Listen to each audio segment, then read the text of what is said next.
Stop telling everybody your problems. People don't care about your problems. They're entertained by them. In Matthew 7:6, Jesus said, don't cast pearls before swines. And we all hear that quote all the time. I know I have. But do we really know the true meaning behind it? So to relate it to this world or whatnot, speaking from my perspective, it's been times where I tell people my problems and shit, I feel worse after I tell them my problems. Like I'm thinking I'm telling them something in confidence and in the hopes or expectations of receiving support or receiving love or not even pity, not looking for empathy or someone to feel bad for me, but just be a friend or be who I thought that you were in my life. Be supportive. But how many times have we all done that? Then you end up feeling worse. You end up feeling like, dang, I overshared. Like I feel like I'm talking too much.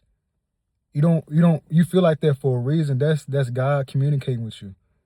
I think a lot of times we get confused. We think that we just supposed to be friends with everybody, even if, I don't consider myself a Christian. I consider myself a believer and follower of Christ, an imperfect one, but that's striving to be perfect.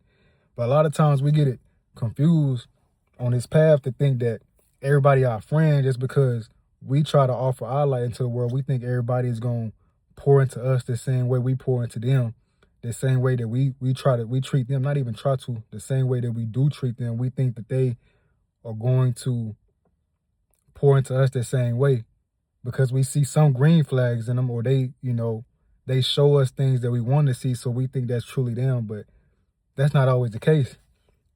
Even the Bible say people be aware of people that are wolves in sheep's clothing. Not everybody that's a friend is your friend. Not everybody that's in your circle is in your corner. Not everybody who say they got your back really got your back. And I know that shit, it be hard to accept that because it be the people that's closest to you. It be your friends. It be your family. It be your loved ones. It be the people that you think for you, but they really be against you. You get confirmation. You get validation, from strangers more than you do people that's closest to you. And, I think God allows these things and these people to come into our life and to happen because we all so caught up in the world. We want validation and we want to feel heard from the world. And we want them to hear us out and understand us, even though we try to over-explain ourselves and make things plain and clear. And just to be misunderstood.